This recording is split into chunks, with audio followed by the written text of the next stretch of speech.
फिर वो उन्हें अशर करता है कि अपना रिवेंज लो। ऑन क्यू एमा सबसे पहले वुल्फ की बॉडी को किक करती है, फ्रस्ट्रेशन वेंट करने के लिए। उससे एनकरेज्ड होकर सब कॉप्स को बीट करने लगते हैं, अपनी ग्रीफ रिलीज करने के लिए।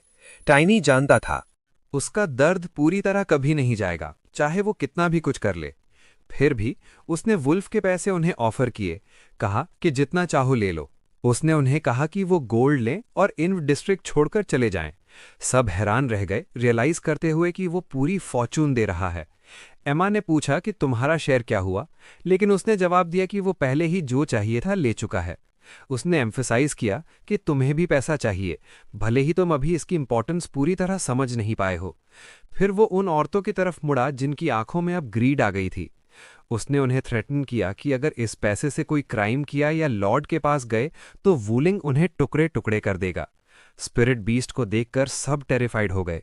वो एमा की तरफ मुड़ा और रेकमेंड किया कि अगर तुम जाना चाहती हो तो डायान के पास जाओ। उसने सजेस्ट किया कि सब साथ ट्रैवल करें और मर्सिनरीज हायर करके एस्कॉर्ट ले लें। जब एमा ने उसके बारे में पूछा तो उसने कहा कि उसे कहीं और जाना है। एमा पहले वरीड हुई, लेकिन वुलिंग को देखकर समझ गई कि वो फाइन रहेगा। वो डायान के पास जाने को अग्री कर गई, लेकिन उसे कहा कि अगर कभी हेल्प चाहिए तो उसे ढूंढ लेना। उसने थैंक यू कहा। उस दिन से फिलीज एंटरटेनमेंट डिस्ट्रिक्ट की सारी ऑपरेशंस परमानेंटली बंद हो गईं। प्रेजेंट में एक गार्ड नए बॉस का नाम पूछता है। ठीक उसी पल वो टाइनी को वहां खड़े देखते हैं और वो आंसर करता है कि न्यू बॉस का नाम टाइनी है। वो वॉर्न करते हैं कि कोई कॉमनर किड लॉर्ड की रेजिडेंस के पास फ्रीली नहीं घूम सकता। फिर पहला गार्ड अचानक वंडर करता है कि ये बच्चा बॉस का नाम कैसे जानता है। सिल्वर वुल्फ को समन करके टाइनी सच रिवील करता है कि इसलिए क्योंकि वो खुद बॉस है। कैसल के अंदर वो बोर हो जाता है ये देखकर कि फिर से उसकी स्मॉल बॉडी की वजह से उसे अंडर एस्टिमेट किया जा रहा है। वो क्रैन के सामने खड़ा है जो नाइट्स ऑफ फाइल्स का कमांडर है। क्रैन कमेंट करता है कि वो कितना यंग है, राहम से पहले ही उसके बारे में सुन चुका है। टाइनी टॉन्ट करता है कि गेस्ट को जज करते हुए वेट करवाना पोलाइट नहीं है। कमांडर फ्यूरियस हो जाता है और उसे अपनी प्लेस याद दिलाता है। टाइनी रिटॉर्ट करता है कि क्रैन को अपनी प्लेस पता होनी चाहिए, लॉर्ड से इन्फीरियर है, इसीलिए लॉर्ड्स गेस्ट के खिलाफ हाथ उठाने की हिम्मत नहीं करनी चाहिए। कमांडर स्नियर करता है कि टाइनी गटर की बदबू आ रही है। टाइनी बैकशॉट करता है कि क्रैन ही बदबू आ रहा है। इन्फ्यूरिएटेड होकर क्रैन सोर्ड एंड शीथ कर लेता है। बटलर उनके बीच आ जाता है, क्रैन को रिमाइंड करता है कि लॉर्ड वेट कर रहा है। क्रैन आखिरकार अपोलोजाइज करता है और ब्लेड शीथ कर लेता है। टाइनी को वॉर्न करता है कि वर्ड्स रिस्ट्रेन करो क्योंकि लॉर्ड स्ट्रिक्ट आदमी है। टाइनी वार्निंग को सीरियसली नहीं लेता। क्रैन अभी भी फ्यूमिंग डिसाइड करता है कि जैसे ही लॉर्ड का वर्ड मिला वो इस बॉय को किल कर देगा। क्रैन फिर लॉर्ड को टाइनी के अराइवल की जानकारी देता है। लॉर्ड उन्हें अंदर आने की परमिशन देता है। डोर से गुजरते ही टाइनी लॉर्ड को देखकर शॉक्ड हो जाता है। शॉक कंसील करके वो तुरंत प्रॉपरली बो करके ग्रीट करता है, जिससे क्रैन वंडर करता है कि ये मैनर्स कहाँ से सीखे। टाइनी रिप्लाई करता है कि वो लॉर्ड को राइट वे से ग्रीट करने की प्रैक्टिस कर रहा था। दूसरी तरफ टाइनी उसे अपनी पास्ट लाइफ से रिमेंबर करता है। उस वक्त ये आदमी ओबीज एडिक्ट था। ये वर्जन शायद ड्रग्स पर हुक्ड होने से पहले का फिट वाला है। हेल्थ जो भी हो, करप्ट लॉर्ड तो है ही। लेजर को एसगार्ड के पास एविडेंस के तौर पर टायन के खिलाफ भेजने से वो श्योरली एंड हो जाएगा। बस टाइनी को उसे राइट देयर रखना है। लॉर्ड कमेंट करता है कि तुम्हारे मैनर्स मेरे लिए क्रैन से बेहतर हैं। टाइनी हम्बली एक्ट करता है जैसे सोर्ड और उसके मास्टर को सेम वे नहीं ट्रीट कर सकता। फिर वो टोटल बॉम्बशेल ड्रॉप करता है। वो टायन का नाइट बनना चाहता है। टाइमन इसे इंटरप्रेट करता है कि टाइनी क्रैन को कंपैटिटर मान रहा है और उसकी एम्बिशन से इंट्रीग्ड हो जाता है। लेकिन वो सस्पेक्ट करता है कि टाइनी एक्चुअली बच्चा नहीं है, शायद ड्वार्फ या एल्फ ब्लड हो। टाइनी इंसिस्ट करता है कि वो सिर्फ 13 साल का है, जिससे क्रैन कंप्लीटली अबैक रह जाता है। टीमन उठता है और रियल टॉपिक पर आता है। इन्व डिस्ट्रिक्ट से इनकम डिस्ट्रॉय करने वाला कोई जो सच में उसका नाइट बनना चाहता है। टीमन डीड्स का आंसर डिमांड करता है। टाइनी जवाब देता है कि वो सब लॉर्ड सेक के लिए किया। टीमन रिप्लाई से स्पीचलेस रह जाता है। वो कंटिन्यू करता है कि भले ही टीमन स्मार्ट लगता हो, लेकिन रियल वर्ल्ड कैसे काम करता है शायद नहीं जानता। क्रैन तुरंत किल करने की ऑफर करता है, लेकिन टाइनी रीजनिंग क्लैरिफाई करता है। वो क्लेम करता है कि र्यूमर्स फैलने लगे थे कि वैलेंटिनो को टाइमन्स टेरिटरी में प्रोस्टिट्यूशन और ड्रग ट्रेड की भनक आ रही है। क्रैन मेंशन पर फ्लिंच कर जाता है। टाइनी खोए के कमिंग ऑफ एज विजिट का जिक्र करता है इन्व डिस्ट्रिक्ट में। कहता है कि जो लोग उसके साथ थे उनसे सुना था।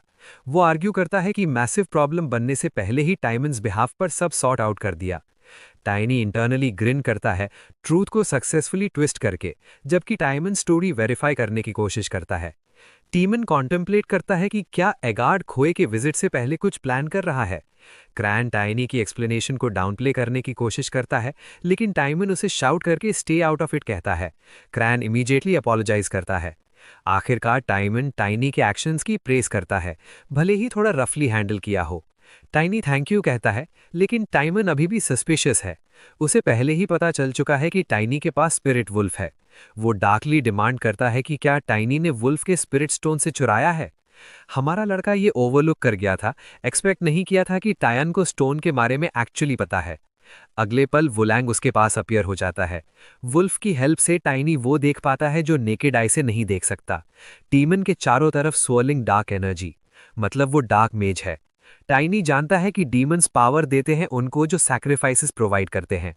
डीमन के डबल सर्कल को देखकर उसने हंड्रेड्स ऑफ कॉप्सेस या dozens of live people offer किए होंगे। सडनली क्लिक होता है जब टाइनी रिमेंबर करता है कि गूंज ने उसकी सिस्टर की बॉडी लेने की कोशिश की थी। उन्होंने कहा था कि कॉप्सेस अच्छे पैसे में बिक रहे हैं। वो कंक्लूड करता है कि टाइमन ही इन्व में बॉडीज खरीद रहा था, मतलब वुल्फ को शुरू से डार्क मेज का बैकिंग था। वो वंडर करता है कि वुल्फ एक्चुअली कौन था। टीमन डिमांड करता है, लेकिन टाइनी डम प्ले करता है। टीमन तुरंत नाइट को सिग्नल करता है, जो स्वॉर्ड अनशीथ करके टाइनी पर अटैक करने वाला होता है। हमारा लड़का जानता है कि करंट पावर से दोनों को नहीं ले सकता, लेकिन फेमिलियर समन कर लेता है। वोलैंग पीछे अपीयर होता है और उसकी रॉर से क्रैन ट्रैक्स में फ्रीज हो जाता है, लेकिन टीमन टोटली अनफेज्ड है। वो वुल्फ को यूजलेस कर्स करता है और डिसाइड करता है कि टेस्ट सब्जेक्ट चेंज कर लेगा। ये सुनकर टाइनी गैस करता है कि शायद वो उसे एक्सपेरिमेंट्स के लिए यूज करने वाले हैं। टीमन क्रैन से केड की स्ट्रेंथ पूछता है और क्रैन आंसर करता है कि टाइनी जल्द ही सेकंड स्टेज तक पहुंच जाएगा। टीमन कमेंट करता है कि ये उसे नाइट के लेवल पर लाता है। क्रैन पॉइंट आउट करता है कि कितना जीनियस होना चाहिए जो खुद माना अवेकन कर ले, खासकर नोबल नहीं होने के बावजूद जो बर्थ से सीखते हैं। टीमन अबैक रह जाता है। क्रैन नोट करता है कि खुद माना अवेकन करना रेयर है, लेकिन टाइनी का माना रिफाइंड है और लीक नहीं हो रहा। माना सर्कल स्टेबल है, मतलब किसी ने सीक्रेट ग्रोथ टेक्निक सिखाई होगी। टीमन जानना चाहता है कि किसने सिखाई। टाइनी अंडरस्टैंड करता है कि टीमन बिलीव नहीं करेगा अगर वो क्लेम करे कि सीक्रेट ग्रोथ टेक्निक खुद क्रिएट की है। इसीलिए वो लाई करता है कि पेरेंट्स ने फिलीज आने से पहले सिखाई थी। एक्सप्लेन करता है कि बेबी से ब्रीदिंग टेक्निक सिखाई गई, बाद में रियलाइज हुआ कि कितनी इंपॉर्टेंट थी। टीमन पॉज करके प्रोसेस करता है। टाइनी जानता है कि टीमन वेरीफाई नहीं कर सकता इतने सारे रेफ्यूजीज इन डिस्ट्रिक्ट में आए क्योंकि टाइमन ने इनकम बूस्ट करने के लिए अलाउ किया था। टाइनी एक्सक्लेम करता है कि उसकी स्ट्रेंथ ही प्रूफ काफी है। सरप्राइज्ड होते हुए टीमन एक्सेप्ट करता है कि टाइनी को यकीन नहीं हुआ कि वो इतनी आसानी से बात को छोड़ देगा, और वो सही था। टाइमन अभी खत्म नहीं हुआ था। वो फैसला करता है कि अब किसी और को खुद जज करने देगा। टाइनी से कहता है, तुम यहीं रुको। फिर कमेंट करता है, तुमने वुल्फ को मारकर चीजें और कॉम्प्लिकेटेड कर दी। टाइनी सोचने लगता है, ये मिस्ट्री पर्सन कौन हो सकता है। उसकी आंखें फैल जाती हैं जब ख्याल आता है कि शायद वो उस ग्रुप का हिस्सा है जिसके बारे में वुल्फ ने उसे बताया था। चूंकि टाइमन डार्क मेज है, तो गैस करता है कि ये नया आने वाला भी वैसा ही होगा। अगर इतने पावरफुल किसी के हाथ लग गया तो नाइटमेयर सिनेरियो बन जाएगा। टाइमन उसके ख्यालों को इंटरप्ट करता है। ऑफर एक्सेप्ट करते हो? टाइनी तुरंत डिक्लेयर कर देता है, मैं लॉयल हूं। फिर पूछता है, ये आने वाला गेस्ट कोई इंपॉर्टेंट इंसान है क्या? टाइमन कंफर्म करता है और वॉर्न करता है, एक्सट्रीमली पोलाइट रहना, समझे? टाइनी अब कैलकुलेशंस करने लगता है। 3 दिन में एसगार्ड लेजर रिव्यू कर लेगा और सच पता चल जाएगा। फिर डिसिप्लिनरी आर्मी असेंबल करने में 3 दिन और, फाइल्स स्टेट तक पहुंचने में और समय, कुल मिलाकर आधा महीना लगेगा हेल्प आने में। वो होप करता है कि ये स्पेशल पर्सन उस विंडो के बाद आए। एक्सक्यूज बनाकर पूछता है, मैं एटिकेट स्टडी करना चाहता हूँ गेस्ट को प्रॉपरली ग्रीट करने के लिए। गेस्ट कब अराइव करेगा? टाइमन जवाब देता है, लगभग 1 हफ्ते में। टाइनी ये सुनते ही टेंस हो जाता है। बाद में वो अपने नए प्रॉब्लम पर कॉन्टेम्पलेट करता है। मिस्ट्री पर्सन सिर्फ 1 हफ्ते में आ रहा है। अब उसके पास 2 ऑप्शंस हैं। पहला, भाग जाओ। इन्वेडर डिस्ट्रिक्ट के लोग पहले ही चले गए हैं, तो लॉर्ड्समैन से डिसअपियर करना आसान होगा। लेकिन प्रॉब्लम यह है कि वो वांटेड मैन बन जाएगा। बाद में ई गार्ड से मिलने में मैसिव इश्यूज आएंगे। और वो मीटिंग स्मूथली बिना ऑब्स्टिकल्स के होनी चाहिए। वैसे भी भागने का ख्याल आते ही उसे गुस्सा आता है। वो जानता है अभी स्ट्रांग इनफ नहीं है, लेकिन सोचता है शायद कोई वे मिल जाए जीतने का। अब दूसरा ऑप्शन, चूंकि पर्सन 1 हफ्ते में आ रहा है तो सब डिपेंड करता है कि वो एक्चुअली कौन है। वो सोचता है शायद कोई ऑफिशियल, लेकिन फिर याद आता है कि टाइमन ने कहा था let this person see for themselves. Situation contemplate करने पर रियलाइज करता है यहां इतना क्वाइट है, कोई हाई रैंकिंग नोबल नहीं हो सकता। जितना वो जज कर पा रहा है ये शेडी इंसान होना चाहिए। टाइनी डिसाइड करता है फिलाडेल्फिया में केओस क्रिएट करना पड़ेगा उस पर्सन के आने से पहले। मैसिव सीन बनाऊंगा, पब्लिक अटेंशन ड्रॉ करूंगा ताकि गेस्ट विजिट डिले कर दे या कैंसिल ही कर दे। रश्ड प्लान है लेकिन बेस्ट शॉट है। लेकिन इसके लिए स्ट्रांग इनफ होना पड़ेगा टाइमन और क्रैन दोनों को टेक डाउन करने लायक। वो सोचते सोचते रुक जाता है क्योंकि इतना एक्सरसाइज करने के बाद भूख लग रही है इनक्रेडिबली। थोड़ी देर बाद सब हैरान रह जाते हैं, इस उम्र का बच्चा इतना खा रहा है। गेस करते हैं शायद ड्वार्फ ब्लड है, क्योंकि ड्वार्फ्स ऑक्स जितना खाते हैं। सबकी स्टेयरिंग से अनफेज्ड हमारा लड़का दिल भर कर खाता है। अब माना बॉडी सिंक्रोनाइजेशन फिजिकल बॉडी के साथ कंप्लीट हो गई है तो स्ट्रॉन्गर होने के लिए ज्यादा फ्यूल चाहिए।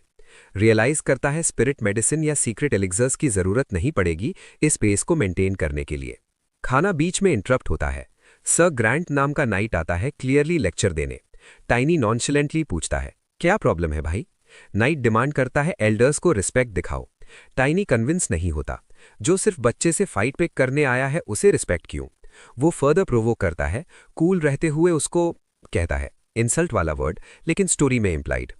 इन्फ्यूरिएटेड होकर ग्रैंड पंच मारने की कोशिश करता है डिसरिस्पेक्ट के लिए। तभी ग्रेन नाम का दूसरा आदमी सीन देखता है और ग्रैंड को काम डाउन करने को कहता है ये तो बच्चा है। ठीक उसी पल ग्रेन पीछे से आता है और ग्रेन को कहता है इंटरप्ट मत करो। टाइनी स्मर्क करता है, रियलाइज करता है कमांडर यहां स्किल्स टेस्ट करने आया है। वो उठता है, रेडी हो जाता है फाइट दिखाने के लिए। जानता है कि टाइमन ही सबके स्ट्रिंग्स पुल कर रहा है। बाहर सर ग्रांट रेडी है लेसन सिखाने के लिए। टाइनी रिमाइंड करता है मैं अनआर्म्ड हूं, बाद में रिग्रेट करोगे। कमेंट सुनकर नाइट चकल करता है, कहता है स्वॉर्ड उठा लो, इंस्टेंटली फिनिश कर दूंगा। फिर मॉक करता है कोल्ड फीट हो रहे हैं क्या। जवाब में टाइनी उसकी एंकल पर किक मारता है। ग्रांट स्टंबल करता है, बैलेंस बनाता है और पंच मारने की कोशिश करता है। टाइनी डक करके डॉज करता है। माना फुट में गैदर करके फिर शिन पर अटैक करता है। नाइट पेन में ग्रोन करता है। ग्रांट बिलीव नहीं कर पाता, फर्स्ट स्टेज में इतनी पावर। पैर दुख रहे हैं लेकिन लूज नहीं करना चाहता। टाइनी उसकी स्ट्रांग विल नोटिस करता है। टोटली एनरेज नाइट फिर अटैक करने वाला होता है, लेकिन टाइनी स्लिप अवे कर लेता है। फिर लीप करके ग्रांट के शोल्डर पर पर्च हो जाता है। माना इन्फ्यूज्ड हैंड से नाइट का फेस ग्रैब करता है, मॉक करता है मारूंगा नहीं। अगले ही पल उसे ग्राउंड पर पटक देता है। टाइनी डिक्लेयर करता है नाइट्स कुछ स्पेशल नहीं है। सब शॉक्ड, मर्मर्स भर जाते हैं। एक नाइट बच्चे से हार गया। क्रैन की आईज नैरो हो जाती हैं। ये सब टाइनी का प्लान था। फेमिलियर समन किए बिना सबके सामने नाइट को डिफीट करके प्रूव कर दिया कि वो कितना टैलेंटेड है। रेयर टैलेंट को देखकर लॉर्ड उसे किल नहीं करेगा। इस तरह प्लान सक्सीड हो सकेगा। अचानक शार्क पेन बॉडी में वो स्टंबल करता है, गिरने से रोकता है और सोचता है ओवर एक्सर्ट कर दिया क्या। फाइट में सारी माना यूज कर दी थी ग्रांट के गार्ड डाउन होने पर अटैक करने के लिए। वो लेवल्स अबव था, यही एक वे था डिफीट करने का। पिछली लाइफ में ऐसा करने पर स्ट्रगल होता था क्योंकि माना बॉडी फिजिकल बॉडी को रिकवर करने देता था, लेकिन माना रिकवरी स्लो था। अब माना और फिजिकल बॉडी सिंक्ड है तो इशू नहीं, ट्रेनिंग भी ईजियर हो गई। वो डिटर्मिन हो जाता है बहुत स्ट्रॉन्गर बनना है। बाद में लॉर्ड के साथ मील के लिए इनवाइट होता है। पता चलता है ई गार्ड ने मूव कर दिया है। डाइनिंग टेबल पर टाइमन एडमिट करता है मैंने तुम्हें जल्दी जज किया। टाइनी थैंक्स करता है, मेरी एबिलिटी चेक करने के बाद ट्रस्ट किया। मेड फूड सर्व करती है। टाइमन बताता है ये यंग काफ का स्टेक है और भी कई डिशेस तैयार की है। टाइनी कमेंट करता है सुबह सुबह मीट थोड़ा हैवी होता है। टाइमन सरप्राइज्ड लगता है क्योंकि वो जानता है कि इतना खाकर ही नाइट को डिफीट करने की स्ट्रेंथ मिली। टाइनी डाउन प्ले करता है, ग्रांट ने गार्ड डाउन किया था बस। टाइमन उसकी ह्यूमिलिटी की तारीफ करता है, फिर टॉपिक पर आता है अनलकी है कि कोई अप्रोप्रिएट टीचर नहीं है तुम जैसे टैलेंट को ट्रेन करने के लिए। टाइनी कमेंट करता है हिस्ट्री में ज्यादातर नाइट्स खुद ही स्ट्रॉन्गर बने बिना टीचर के। टाइमन इंटेंटली सुनता है, फिर कहता है तुम ना सिर्फ हिस्ट्री जानते हो, टेबल मैनर्स में भी वेल ट्रेन्ड हो। टाइनी समझ नहीं पाता टाइमन क्या कहना चाह रहा है। उसे तो बताना नहीं कि प्रीवियस लाइफ में अडल्ट होकर सब सीखा था। टाइमन क्लियरली एज्यूम कर रहा है कि टाइनी शायद नोबल है। लेकिन ब्लैक हेयर और आइज वाले नोबल्स एम्पायर में कॉमन नहीं, न नेबरिंग एम्पायर्स में। लेकिन एक जगह है जहां पॉसिबिलिटी है। टाइनी टोटली कंफ्यूज्ड है। दूसरी तरफ टाइमन हाइप्ड हो रहा है रियलाइजेशन से। टाइनी वैल्यूएबल एसेट हो सकता है। टाइनी क्लूलेस रहता है कि टाइमन क्या बैबल कर रहा है। टाइमन मेंशन करता है उस पर्सन के बारे में जिसे उसने सब कुछ इन्फॉर्म्ड किया है। टाइनी, वो पर्सन टाइनी की प्रोग्रेस सुनकर काफी प्लीज्ड है। इधर टाइनी अभी भी क्लूलेस है। वो टाइमंड्स के फ्यूचर के बारे में सोच रहा है, कैसे वो आखिरकार ड्रग्स का एडिक्ट बन जाएगा। अभी टाइमन के पास डार्क मेज के तौर पर डबल सर्कल है। जब डीमन उसका क्लेम लेने आएगा तो उसका एड भी उसे अबैंडन नहीं करेगा। टिमन आगे बोलता है, टाइनी उस पर्सन के लिए इंपॉर्टेंट बन जाएगा। हिंट देता है कि वो काफी पावरफुल हैं। टाइनी प्रिटेंड करता है कि उसे इस अपॉर्चुनिटी का शुक्रिया है। बाद में टाइनी अपनी ट्रेनिंग इंक्रीज कर देता है। वो गैस करता है कि ये पर्सन और उनका ग्रुप काफी पावरफुल होंगे, लेकिन अभी उसकी मेजर कंसर्न है टाइमन और उसके कमांडर को डिफीट करना।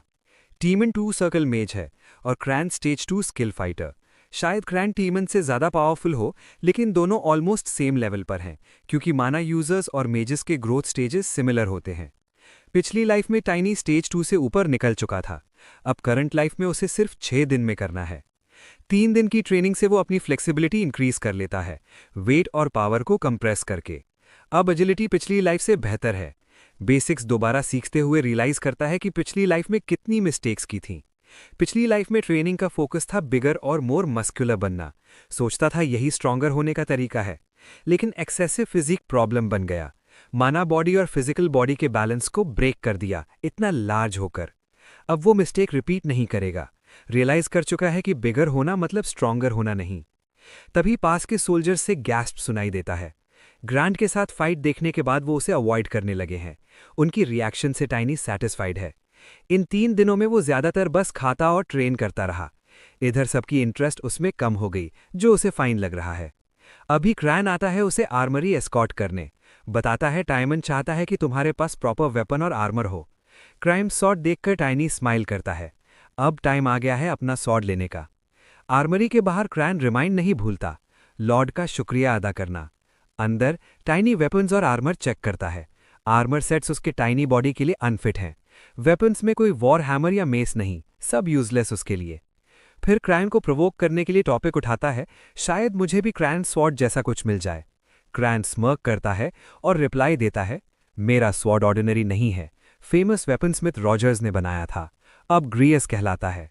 क्रैन बिलीव नहीं करता कि टाइनी ऐसा स्वॉर्ड वील्ड कर सकता है। ये सुनकर टाइनी सोचता है, इसे बनाने के लिए कितने लोगों को सैक्रिफाइस किया होगा।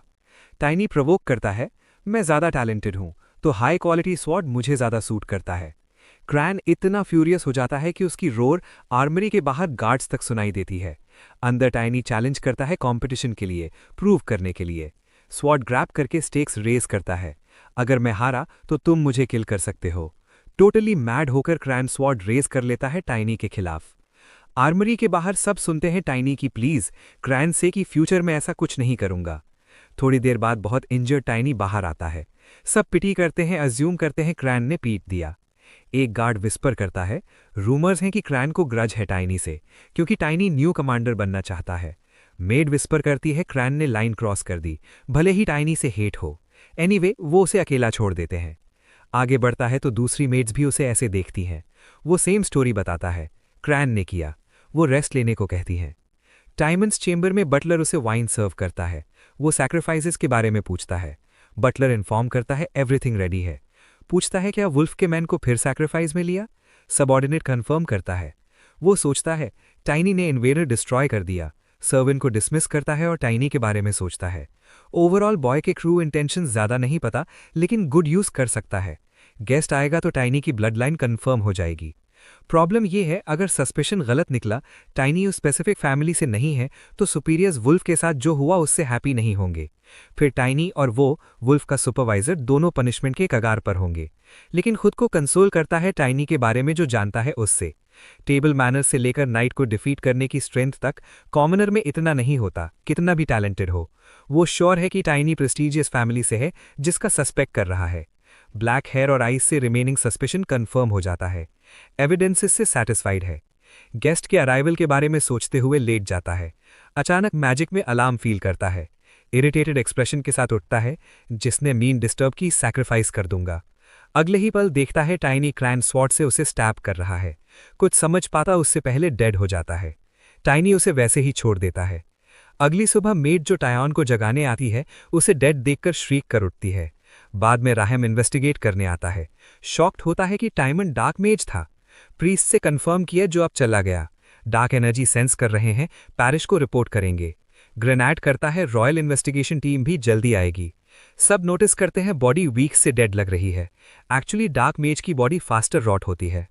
ग्रिन सोचता है टाइमन ने डार्क पाथ क्यों चुना। करप्टेड तो पहले से था, लेकिन अब सोचने से फायदा नहीं, डेड है। दूसरी problem murder weapon sword commander का है। राहिम बिलीव नहीं करना चाहता। बाद में गार्ड्स डिस्कस करते हैं क्राइन को ग्रज था टाइनी से क्योंकि टाइनी लॉर्ड की गुड ग्रेसेस में आ गया था। सजेस्ट करते हैं टाइनी नेक्स्ट कमांडर बन सकता था, इसी से क्राइन लिविट था। फिर भी बिलीव करना मुश्किल है कि कमांडर प्रमोशन के लिए ऐसा करेगा। मेन क्वेश्चन, क्राइन कहाँ है। ग्रेन सबऑर्डिनेट्स को एड्रेस करता है, इंस्टेंटली इन्वेस्टिगेशन स्टार्ट करो। गार्ड्स और मेड से येस्टरडे के बारे में क्वेश्चन करते हैं। सब क्लेम करते हैं कमांडर ने टाइनी को आर्मरी में बीटन अप किया। ये सुनकर ग्रिन डिमांड करता है टाइनी से मिलने चलो। बाद में इन्वेस्टिगेट होने पर टाइनी सेम स्टोरी बताता है, कल क्रैन मुझे आर्मरी ले गया और फिर हिटिंग शुरू कर दी। ग्रिन स्टोरी बाय नहीं करता। उस मीटिंग के बाद क्रैन कहीं स्पॉटेड नहीं हुआ। वेयरहाउस सर्च करते हैं, वहां भी नहीं। ग्रिन डिमांड करता है टाइनी ने इंसिडेंट के बाद कमांडर को देखा। टाइनी डिनाई करता है। फिर ग्रिन पूछता है कुछ स्टैंड आउट हुआ क्या। टाइनी आंसर देता है कमांडर मेरे नेक्स्ट लीडर बनने के खिलाफ था। ये सुनकर ग्रिन सैटिस्फाइड हो जाता है। स्टोरी आई विटनेस अकाउंट से मैच कर रही है। फिर टाइनी इनोसेंटली पूछता है लॉर्ड ने जो फ्यूचर सिक्योर किया था अब क्या। ग्रिन ऑर्डर देता है कल मुझे मिलने आना। बाहर निकलकर टाइनी सोचता है ग्रिन कौन है। प्रीवियस लाइफ में जब लॉर्ड्स के करप्ट नाइट से कन्फ्रंट किया था तब उसे याद नहीं। सोचता है शायद भूल गया, लेकिन रिजेक्ट करता है क्योंकि हर सोल्जर को याद है जिसे बीट अप किया। स्ट्रेंज लगता है कि ग्रिन कल मिलना चाहता है, तो डिसाइड करता है टू बी कॉशियस। अगली सुबह ग्रेन की काइंडनेस से वो हैरान रह जाता है। ग्रेन उसे एक मर्सनरी कार्ड देता है और कुछ पैसा। एक कॉमनर के लिए ये बहुत बड़ी मदद है, क्योंकि टेरिटरीज के बीच फ्रीली ट्रैवल करने के लिए या तो नाइट होना पड़ता है या मर्सनरी। ग्रेन उसके लिए वाउच कर रहा है। टाइनी पूछता है ये सब क्यों दे रहे हो। ग्रेन जवाब देता है जिस टैलेंट वाला इंसान हो उसे बिगर और बेटर चीज़ें अचीव करनी चाहिए जो ये जगह ऑफर नहीं कर सकती। टाइनी सोचता है शायद ग्रेन ये बातें खुद से कह रहा है, इसलिए प्रीवियस लाइफ में उसे याद नहीं आया ग्रेन। शायद उस लाइफ में भी ग्रेन यहाँ से चला गया था। टाइनी थैंक्स करता है और कहता है वैसे भी मैं जाने वाला था। वो जानता है कि इंपीरियल इन्वेस्टिगेशन टीम जल्दी आ जाएगी जब पता चलेगा टाइमन डार्क मेज था। गेस्ट शायद ना आए, लेकिन एसगार्ड का यहाँ आने का प्लान भी रुक जाएगा। बेहतर है टाइनी खुद ईगार्ड को ढूंढने जाए। ग्रेन बात खत्म करता है जब तुम सक्सेसफुल हो जाओ तो मेरा नाम याद रखना। थोड़ा सरप्राइज्ड होता है जब हमारा लड़का पूछता है आपका नाम क्या है, तो ग्रेन इंट्रोड्यूस करता है। टाइनी रिप्लाई देता है उम्मीद है आप भी मेरा नाम याद रखेंगे। फिर वो जगह छोड़ देता है। अब सब डिपेंड करता है ग्रेन पर। फिल्स स्टेट को कमांडर बनकर रन करना लॉर्ड की डेथ के बाद। लेकिन ग्रेन डायर सिचुएशन में है। मैटर इन्वेस्टिगेट कर रहा है और कमांडर को लोकेट करने की कोशिश। वो स्पेशलाइज्ड मेज हायर करने वाला है क्रैन को ट्रैक करने के लिए। टाइनी को उसके लिए बैड फील होता है, लेकिन हेल्प नहीं कर सकता। वो सोचता है गिल्ड से हॉर्स खरीदेगा मर्सनरी कार्ड से। उसके थॉट्स पढ़ते हुए वॉलिंग उसके सामने अपीयर होता है और राइड ऑफर करता है। टाइनी पॉइंट आउट करता है लॉन्ग जर्नी में तुम्हारी पीठ पर स्टे करना मुश्किल होगा। याद आता है ऑक फ्रेंड ने मॉक किया था ह्यूमंस को। डायर वुल्व्स पर राइड नहीं कर सकते, उल्टी हो जाएगी। सपोजिटली सिर्फ ऑक्स कर सकते हैं, उनकी messed up sense of balance की वजह से। लेकिन वॉलिंग इंसिस्ट करता है तो टाइनी ट्राई करता है। खुश होता है वॉलिंग का फिजिकल फॉर्म अच्छा स्टेचर वाला है। Spirit beasts normally spirit form में लाइफ जितने लार्ज दिखते हैं, लेकिन फिजिकल साइज स्पिरिट मेज के स्किल लेवल पर डिपेंड करता है। अचानक रियलाइज करता है सोल लिंक करना पड़ेगा वॉलिंग से सेंसेस सिंक करने के लिए। ट्राई करता है। सक्सेसफुली सेकेंड स्टेज स्पिरिट मेज पावर से सोल लिंक कर लेता है वॉलिंग से। वॉलिंग के बॉडी में चेंज नोटिस करता है। याद आता है एस्टीना ने बताया था हायर स्टेज स्पिरिट मेज बनने से फैमिलियर को मेज की कुछ एबिलिटीज मिल जाती हैं। अब वॉलिंग का फिजिकल फॉर्म टफर और स्ट्रॉन्गर लग रहा है, proof of his powerful abilities. अगले ही पल वॉलिंग विंड की तरह डैश करता है। सोल्स लिंक्ड होने से टाइनी के सेंसेस बहुत शार्प हो जाते हैं। जर्नी में हर मूवमेंट फील हो रहा है। वॉलिंग जो देखता है वो दिखता है, जो सूंघता है वो सूंघता है। होप करता है वैलेंटिनो जल्दी पहुंच जाए। इस तरह फ्यूचर में ये हेल्प करेगा फार ऑफ प्लेसेस जैसे करुण